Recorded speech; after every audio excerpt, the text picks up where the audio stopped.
Bisalam. Selamat pagi. Selamat pagi. Semangat, cerdas, inovatif. Silakan dulu. Bagaimana kabarnya hari ini? Baik. Biasa ya? Pak. Ya, sekarang Guru akan ajak kamu untuk membentuk keyakinan kelas. Keyakinan kelas. Jadi tahu apa keyakinan kelas itu? Keyakinan kelas itu adalah sebagian dari budaya positif yang di dalamnya berisi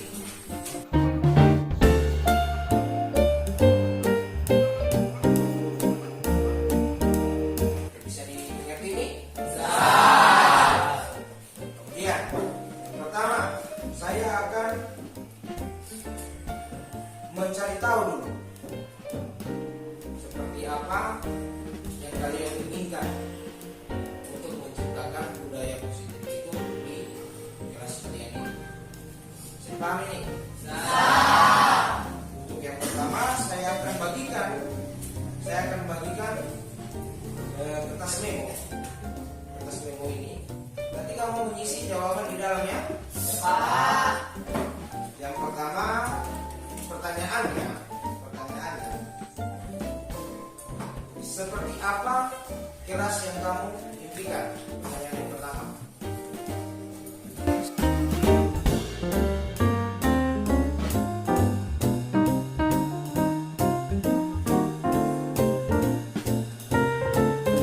Kemudian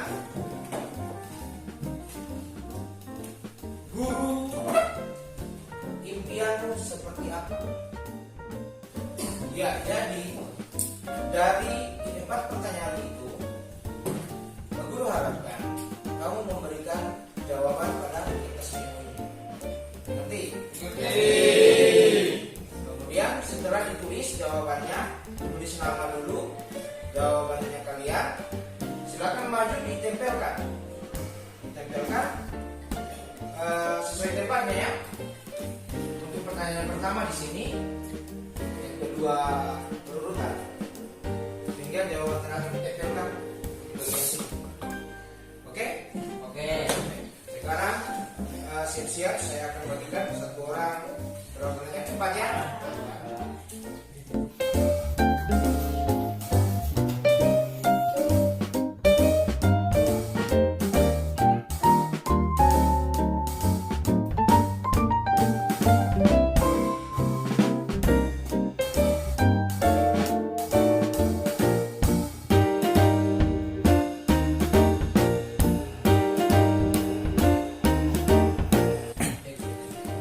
Ya, yang sudah dapat silakan dijawab. Satu nomor ya. Lembar satu jawaban.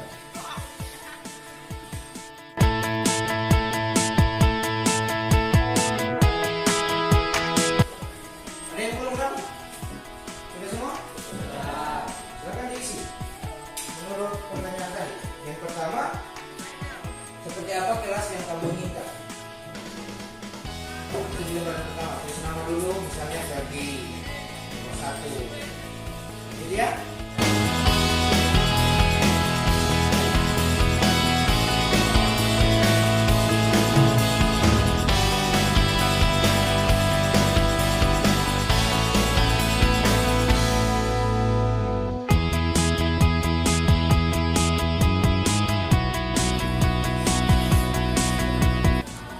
Jadi di sini tempat menempelnya pertanyaan pertama. Lihat di sana ya. Sebanyak 1, 2, 3, 4 tempat ke sana. Mengikuti lagi ke bawah lagi. Itu pertanyaan pertama.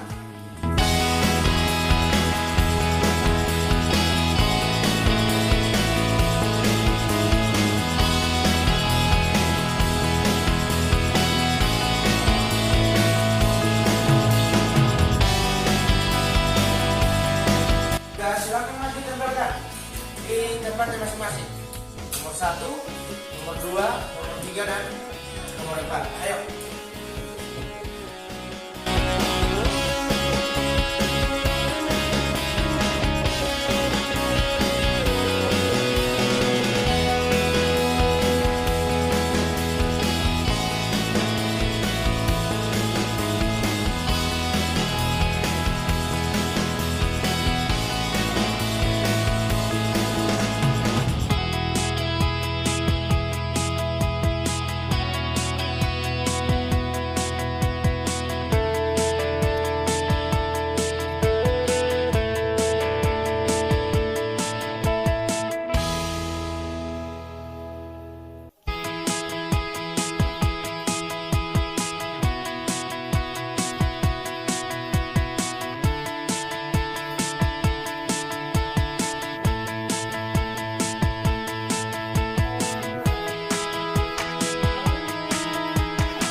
Ya, jadi sekarang kalian telah menjawab keempat pertanyaan yang Pak Guru telah berikan sebagai bagian dari masukan untuk keyakinan kelas yang akan kita buat. Sekarang saya akan mulai dari pertanyaan yang pertama. Seperti apa kelas yang kamu impikan? Ya, di sini dari Salsia, kelas yang nyaman. Setuju? Setuju. Oke, silakan ditulis. Yang pertama, kelas yang nyaman.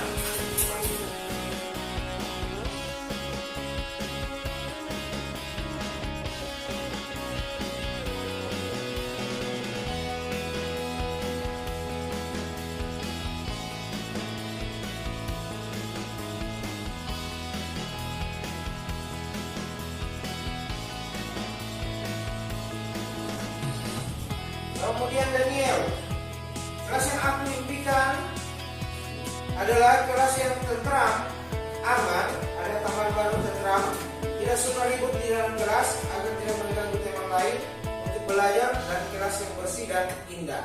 Nah, berarti kelas yang tidak ribut ya? Pak. Oke. Nah, nomor 2 apa pertanyaannya tadi? Kondisi. Kita mulai baca. Pertama sudah terlihat? Bersih dan rapi. Kondisi yang bersih dan rapi. Dari Alcika, rapi dan indah. Kemudian ketiga, kondisi kelas yang saya impikan adalah kondisi kelas yang diwarna, yang diganti catnya, dan ini kelas yang diperbaiki papan tulisnya. Bagus. Yang nomor 3.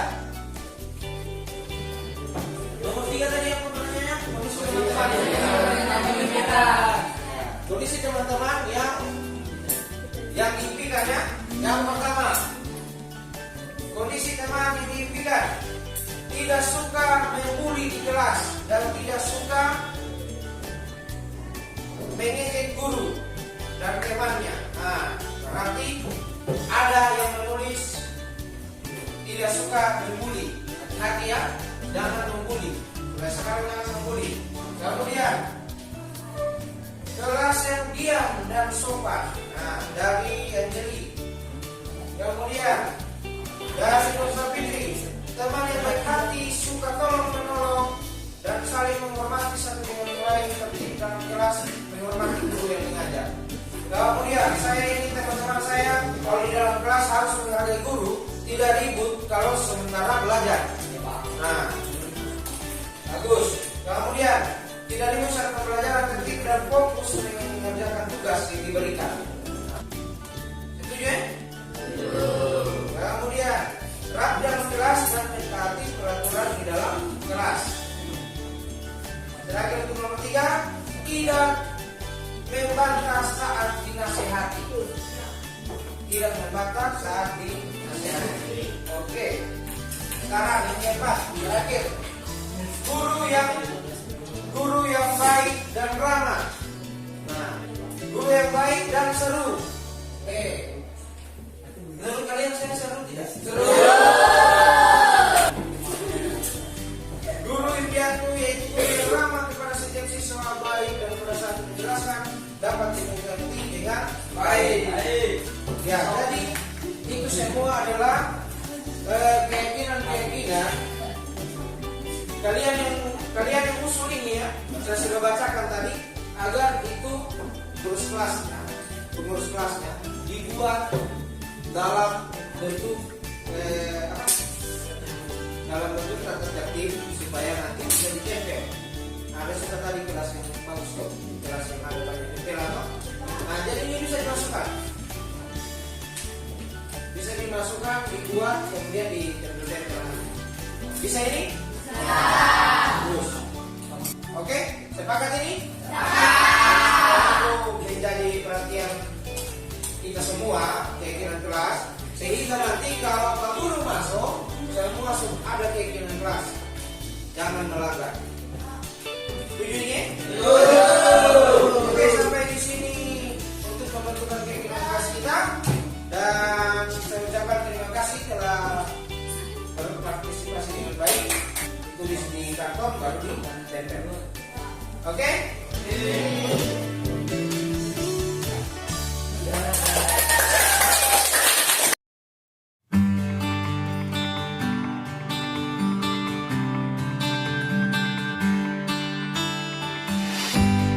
Selamat siang Bapak Ibu.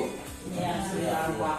Ya, sekarang saya akan melakukan kegiatan hasil nyata di mana diseminasi budaya positif penyebaran pemahaman yang telah saya pelajari pada pendidikan guru penggerak dengan judul kegiatan sosialisasi pembuatan keyakinan kelas dan penerapan segitiga restitusi.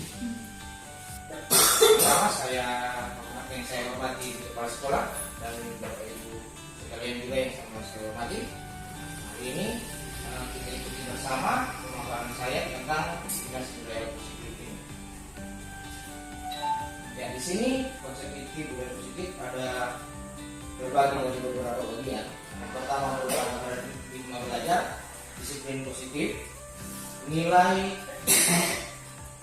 kebajikan, kebutuhan dasar manusia, motivasi perilaku manusia, posisi kontrol guru, keyakinan kelas, dan segitiga restitusi. Jadi judul saya tadi ada di keyakinan kelas dan segitiga restitusi. Ada dua ini. Tapi untuk budaya positifnya saya akan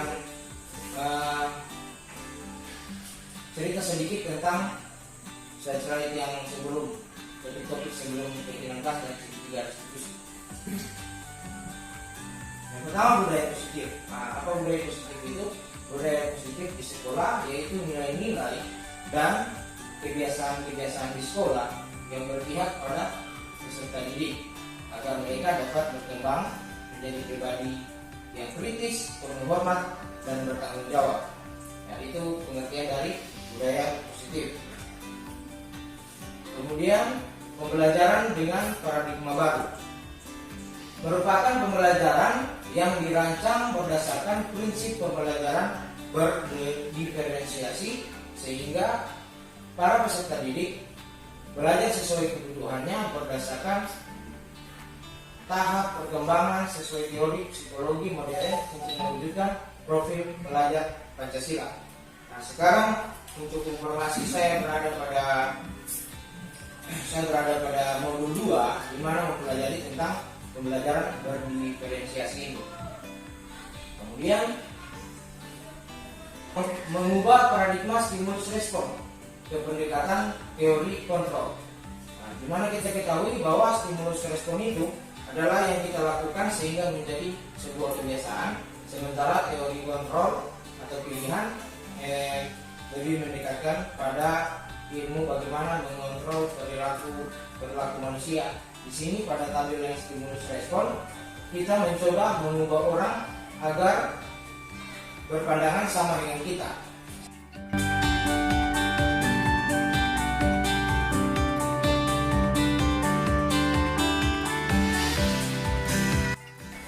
Model berpikir menang kalah, sementara teori kontrol model berpikir menang-menang. Nah, ini yang contoh dalam yang setiap hari kita dapatkan. Pada yang kedua ini, garis kedua, perilaku buruk dilihat sebagai kesalahan. Pada stimulus respon, sementara teori kontrol, semua perilaku memiliki tujuan. Itu biasa kita siswa yang bermasalah kita sudah anggap sebagai membuat satu kesalahan. Sementara kalau teori kontrol, semua perilaku memiliki tujuan. Ada tujuannya mengapa dia berbuat seperti itu. Kemudian ini miskonsepsi tentang teori kontrol. Miskonsepsi ini kesalahan mengartikan ya. Yang pertama, ilusi guru mengontrol murid. Kemudian ilusi bahwa semua penguatan positif, efektif dan bermanfaat. Ilusi bahwa kritik dan membuat terasa bersalah mampu menguatkan karakter. Ilusi bahwa orang dewasa berhak memaksa. Itu adalah sebuah miskonsepsi tentang teori kontrol. Kemudian disiplin positif. Dalam budaya kita makna kata disiplin telah berubah menjadi suatu yang telah dilakukan oleh seseorang kepada orang lain. Untuk mendapatkan kepatuhan, kita cenderung menghubungkan kata disiplin dengan ketidaknyamanan. Disiplin positif merupakan suatu pendekatan disiplin dari yang memampukan seseorang untuk mengontrol perilakunya dalam kesadaran bertanggung jawab atas tindakannya sebagai wujud menghormati diri sendiri dan orang lain. Nah, ini disiplin positif pada saat ini sudah berubah makna. Kalau dulu kata disiplin ini bisa memang mendisiplinkan. Kalau sekarang kata disiplin ini malah menjadi, kalau di anak-anak biasanya menjadi beban, tidak nyaman, disuruh dalam merasa tidak nyaman, dikejar-kejar. Nah, itu yang dimaksudkan tekanan. Kemudian sebagai pendidik, tujuan kita adalah menuntun murid untuk memiliki disiplin diri, sehingga mereka bisa berperilaku yang mengacu pada nilai-nilai kebajikan universal dan memiliki motivasi intrinsik bukan ekstrinsik. Motivasi dari dalam diri bukan dari luar.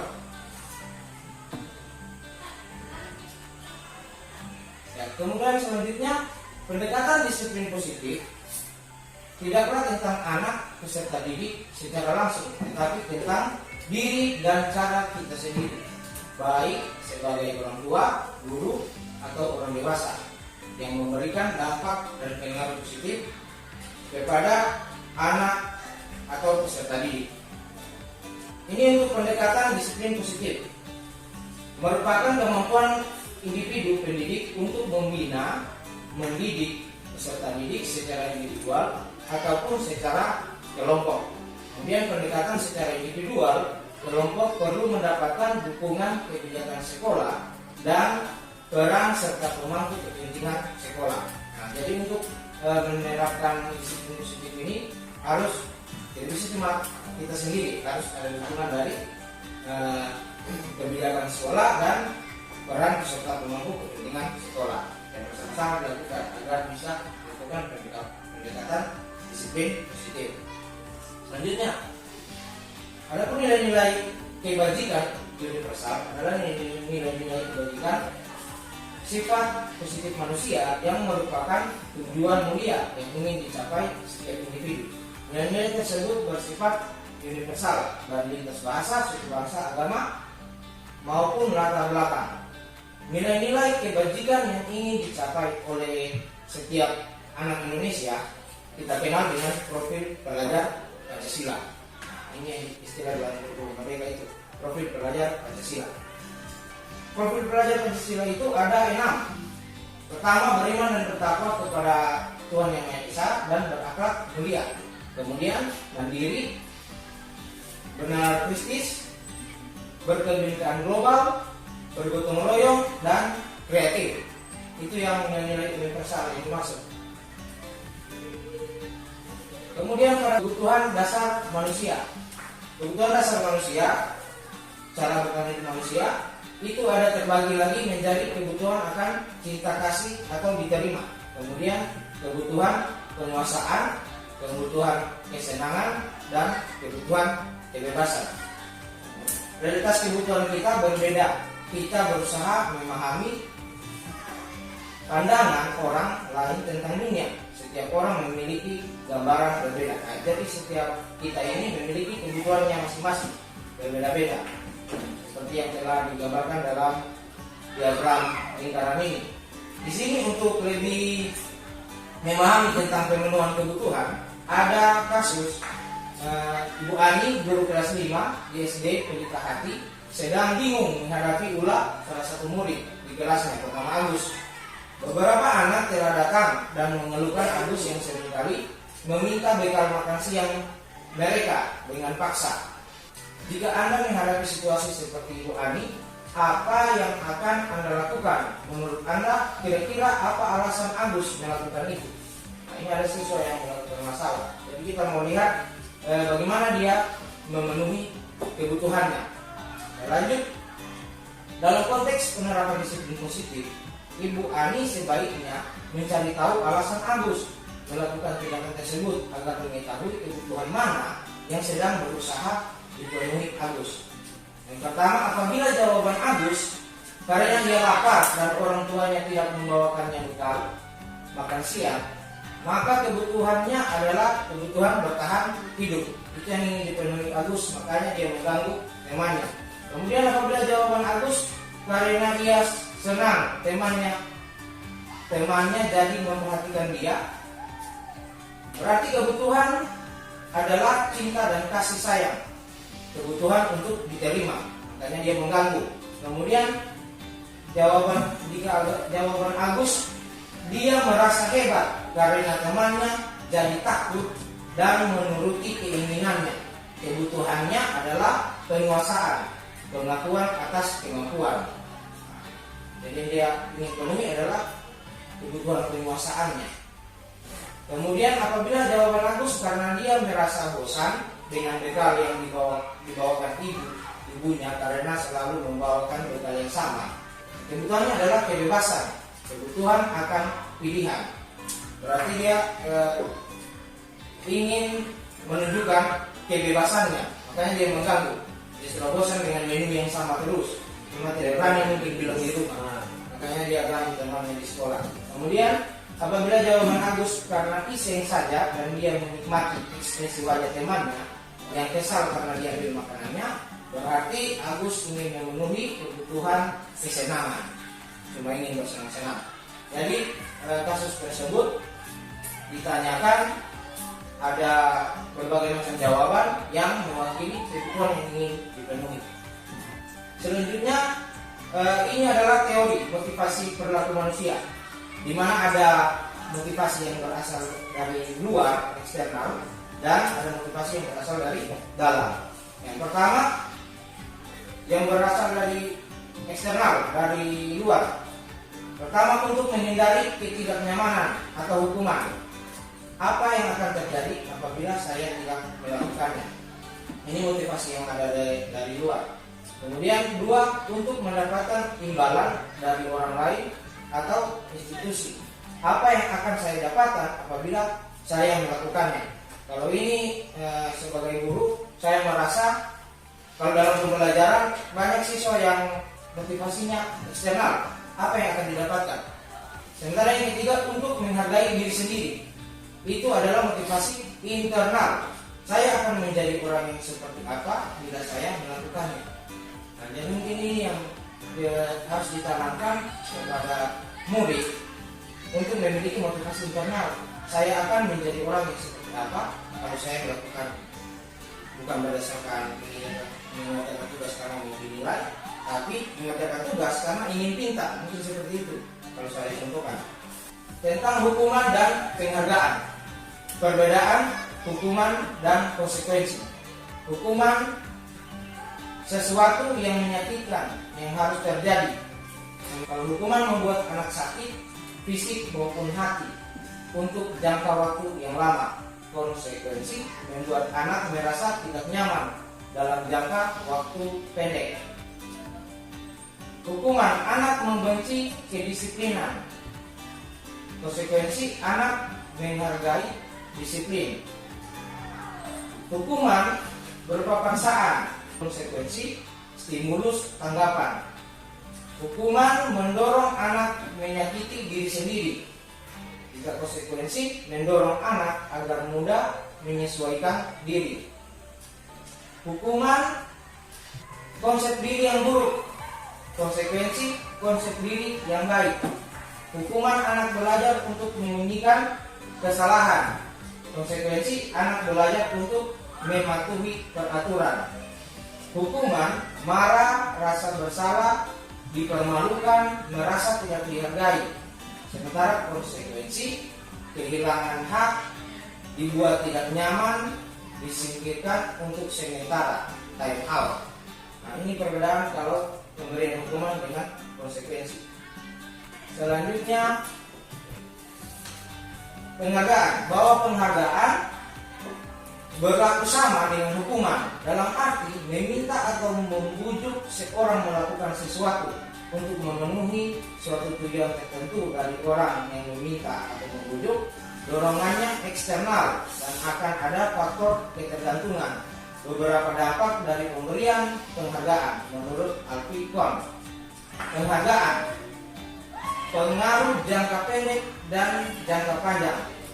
Penghargaan menghukum, penghargaan mengurangi kecepatan, penghargaan tidak efektif, penghargaan menurunkan kualitas, penghargaan merusak hubungan, penghargaan mematikan kreativitas, penghargaan mengurangi motivasi intrinsik. Ini biasa sering juga saya lakukan memberikan penghargaan. Kalau ada yang cepat menyelesaikan tugas dapat nilai 100. Kalau ada yang lambat-lambat nilainya sudah 100. Ternyata itu merusak motivasi anak yang lain yang memang merasa tidak mampu dalam matematika. Nah, itu menyebabkan penghargaan ini sebenarnya tidak bagus. Tidak efektif digunakan dalam pembelajaran. Ada yang merasa termotivasi, ada juga yang merasa tidak sulit, tersakiti, merasa kurang dari teman-temannya. Selanjutnya, ini 5 posisi kontrol guru. Nah, bagaimana kita mengontrol? Yang pertama, posisi penghukum. Yang kedua, pembuat merasa bersalah. Yang ketiga, posisi teman. Keempat, posisi pemantau. Dan kelima, posisi manajer. Ya, di sini 5 kontrol guru ya. Penghukum. Jadi kita sebagai guru biasanya dalam memproses siswa yang bermasalah ada di 5 posisi ini. Nah, ini tabelnya. Ya, jadi Bapak Ibu, ini adalah tabel motivasi eksternal, motivasi intrinsik. Saya akan bagikan kepada Bapak Ibu supaya bisa lebih jelas. Ya.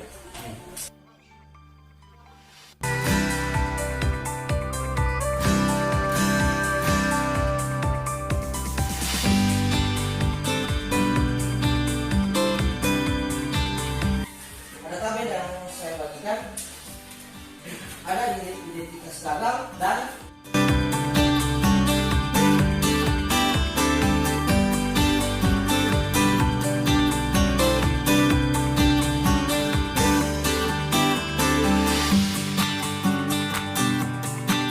apakah kamu mau mendapatkan stiker bintang hari ini? Itu pemantau. Bagaimana kamu bisa menyelesaikan masalah ini? Itu di posisi manajer. Sementara kamu selalu yang paling terakhir. Itu juga masuk dalam posisi penghukum. Ya, ini adalah video agar lebih jelas tentang 5 posisi dulu. Salam bahagia Ibu dan Bapak Guru hebat dalam penerapan disiplin positif restitusi.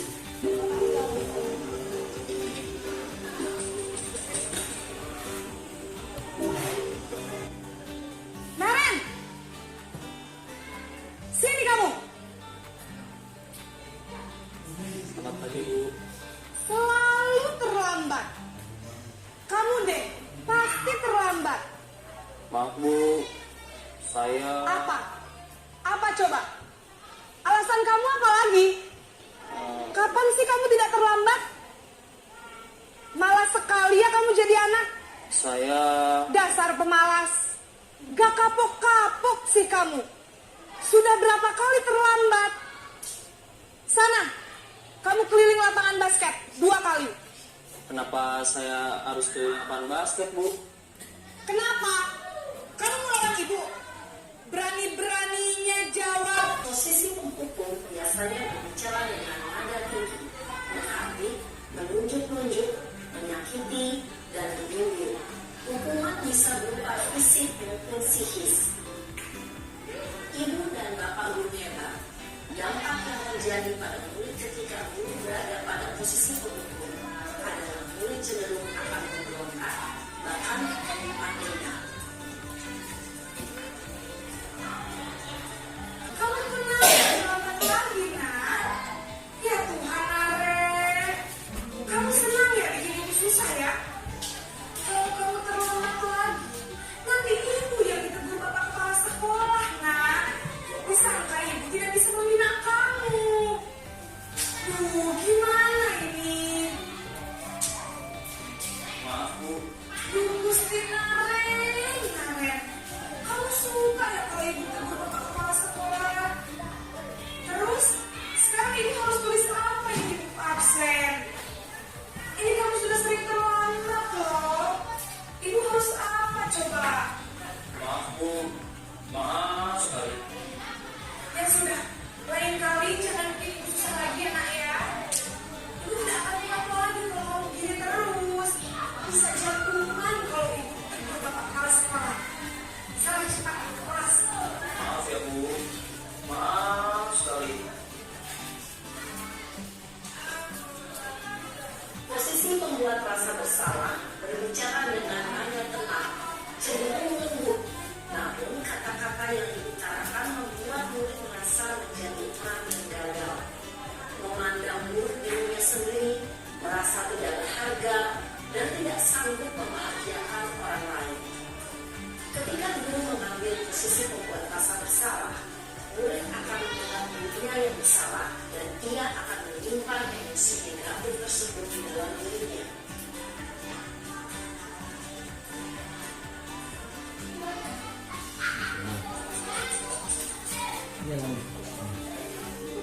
Dan dibakar. Ya. Naren, nah, terlambat lagi ya sayang. Iya, Bu. Habis ibu saya lupa bangunkan saya, Bu. Kamu malah menyalahkan ibu kamu. Kamu bukannya anak yang larinya paling kencang. Kok terlambat sih? Iya, Bu. Saya bangun tadi. Jadi, biarpun saya lari kencang, tetap gak kejar, Bu. Ya sudah sana. Nanti lain kali larinya lebih kencang lagi ya. Biar gak terlambat lagi. Bikin seneng ibu. Demi ibu. Bisa kan? Bisa lah, Bu. Ya sudah sana masuk kelas. Ibu beresin urusan absen kamu. Kamu ini ada-ada saja. Dalam posisi teman, guru berbicara dengan nada suara ramah, cenderung bersenda gurau untuk menjaga suasana tetap santai. Murid akan merasa senang, aman, dan akrab dengan guru. Identitas yang tercipta adalah identitas sukses atau berhasil. Namun, ibu ingat, karena ini masih dorongan eksternal, maka ada faktor ketergantungan dari murid kepada orang tertentu. Di sini, guru absennya, sehingga di lain waktu, murid bisa berperilaku baik, namun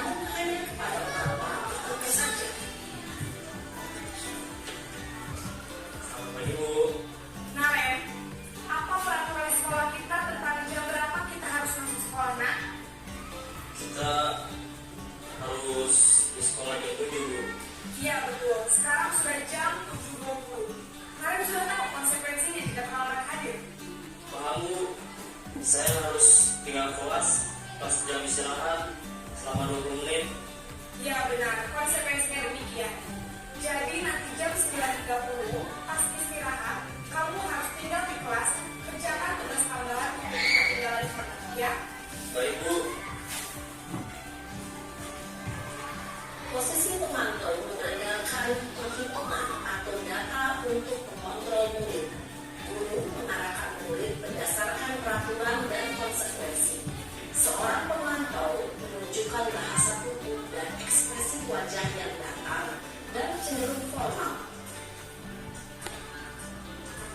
Selamat pagi Bu. Selamat pagi Naren. Maaf Bu, saya terlambat. Iya, sekolah masuknya jam 7, sekarang sudah jam 7.20. Jadi sekarang bagaimana ini Naren? Maaf Bu, saya lupa setelah alarm saya semalam. Baiklah, kamu keyakinan sekolah yang mana yang perlu kamu tingkatkan? Menghargai diri sendiri dan orang lain tidak Bu. Setuju. Jadi, apakah Naren meyakini prinsip saling menghormati tersebut? Iya Bu, saya meyakininya. Apakah Naren bersedia memperbaiki masalah keterlambatan ini? Bersedia Bu. Bagaimana kamu akan memperbaiki masalah keterlambatan ini? Saya akan coba untuk tidak lupa menyetel alarm saya Bu. Baik, kalau Naren punya pengalaman di rumah, ada orang yang kira-kira bisa bantu mengingatkan tidak? Ada Bu, kakak saya, Kak Emma. Ada lagi selain KM? Selain Kak Emma, ada ibu saya. Baik, jadi yang mengingatkan Naren adalah Kak Emma dan ibu kamu ya? Kira-kira akan mulai set alarm kapan nih Naren? Setelah pulang sekolah, akan segera saya lakukan. Baik, jadi Naren akan setel alarm untuk bangun besok pagi dan akan diingatkan oleh kakak dan ibunda Naren ya.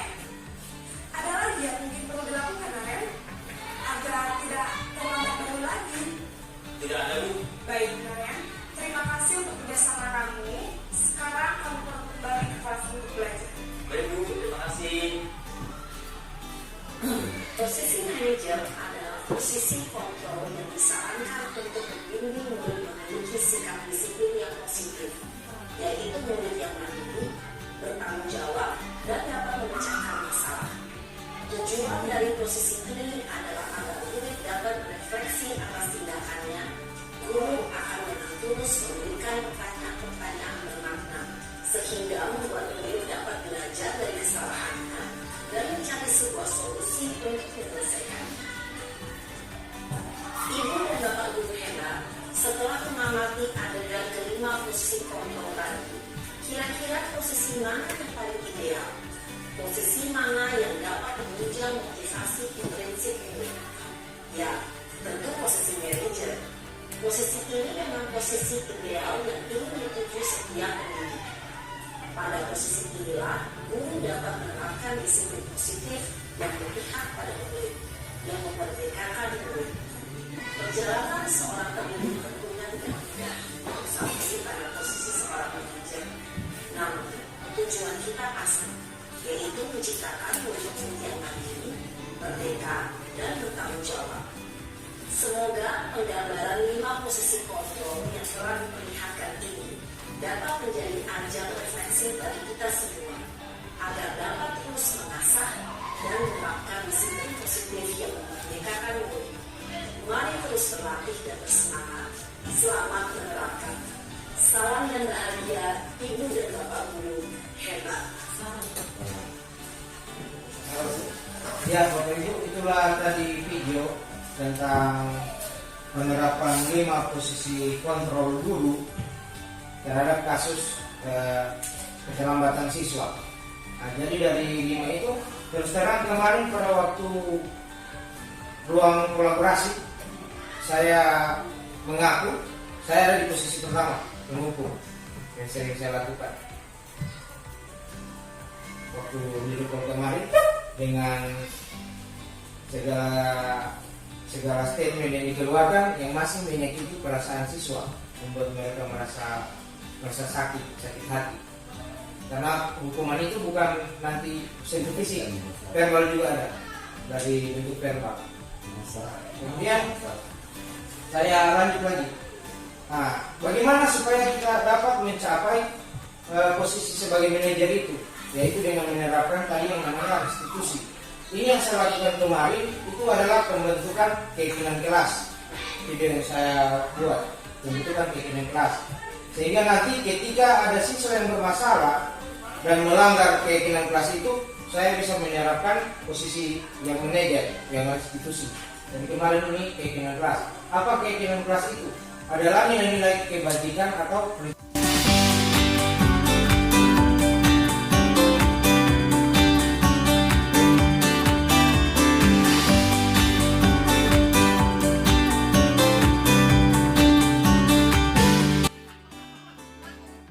keyakinan kelas lewat curah pendapat. Bersedia meninjau kembali keyakinan kelas dari waktu ke waktu. Nah, itu yang saya buat kemarin, saya membentuk keyakinan kelas di kelas 9A dan mengumpul pendapat dari siswa juga. Selanjutnya peraturan. Nah, ini adalah wujudnya nanti setelah dikumpulkan. Kemarin saya sudah mengumpulkan dengan pertanyaan kelas bagaimana yang kamu inginkan, guru seperti apa yang kamu inginkan, teman-teman dalam kelas seperti apa yang kamu inginkan. Nah, itu saya buat kemarin. Kemudian ini yang dihasilkan jika pembentukan keyakinan kelas. Peraturannya selalu kembalikan buku ke tempatnya. Nah, keyakinan yang ditanamkan di situ adalah tanggung jawab. Keyakinannya tanggung jawab. Dilarang mengganggu orang lain. Di sini menghormati orang lain dan diri sendiri.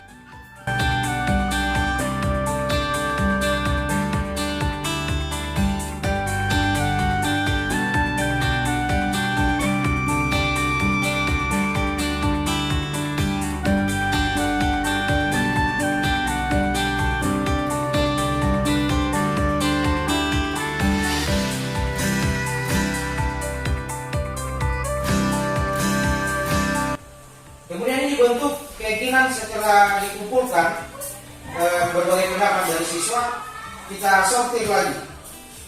Kita susun menjadi keyakinan kelas yang akan ditempel karena tidak boleh pendek panjang agar mudah diingat. Jadi ini sudah sebagian dari dia punya hasil kesimpulan dari pendapat yang dikumpul nanti berdasarkan jawaban oleh siswa. Di sini yang siap ditempel bekerja sama menjaga kebersihan kelas, kemudian saling peduli, menghargai dan membantu sama lain, menjaga dan meletakkan barang sesuai tempatnya, mengerjakan tugas tepat waktu dan aktif di kelas. Nah, begini nanti bentukannya setelah dilakukan penyusunan keyakinan kelas. Kemudian ini contoh lain, hasil keyakinan kelas 5, contoh lain di SD. Bertanggung jawab, mengerjakan tugas pikir, bersikap jujur, bersikap tenang saat pembelajaran berlangsung, kemudian bersikap sopan dan menghormati guru, saling tolong menolong, hidup rukun dengan teman. Ya, ini untuk penerapan segitiga restitusi. Jadi setelah sudah dibuat keyakinan kelas, ketika ada yang melanggar, kita bisa menerapkan ini.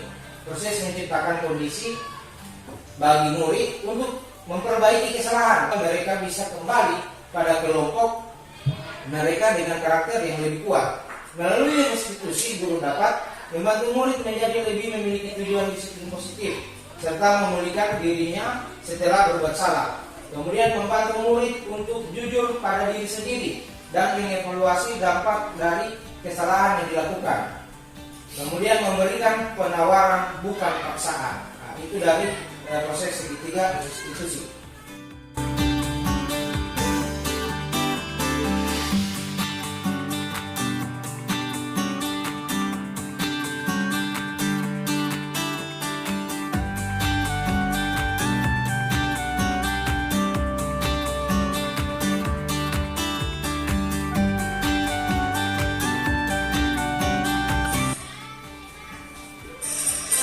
Ini video restitusi yang saya lakukan kemarin. Saya sempat share di grup di YouTube yang sudah di-upload.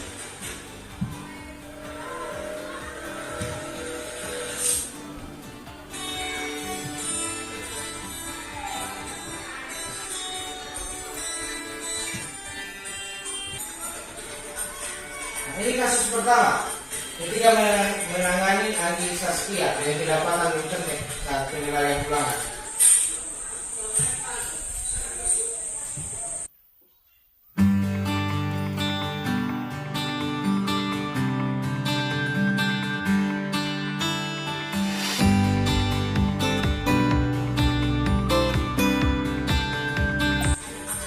Ini kasus kedua. Terdapat kepala Rama murid kelas 8B yang tidur di dalam kelas dan tidak mengumpul tugas.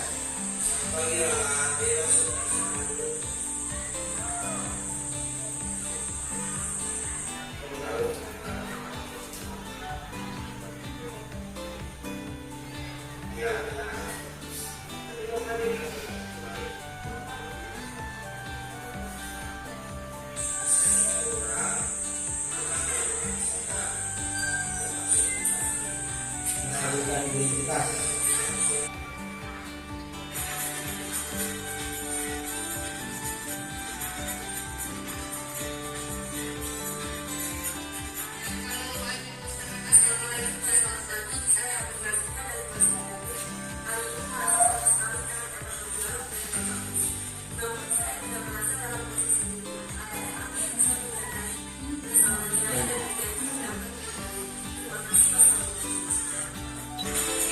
Ya, demikian video tentang penerapan segitiga restitusi. Berarti dalam menangani masalah kita menggunakan segitiga restitusi agar bisa mencapai posisi sebagai manajer untuk siswa. Nah, sekian pemaparan dari saya. Terima kasih. Untuk merefleksinya ada di kertas yang saya bagikan tadi, tolong diisi di belakang. Ada 2 pertanyaan untuk Bapak Ibu. Ada 2 pertanyaan yang akan diisi.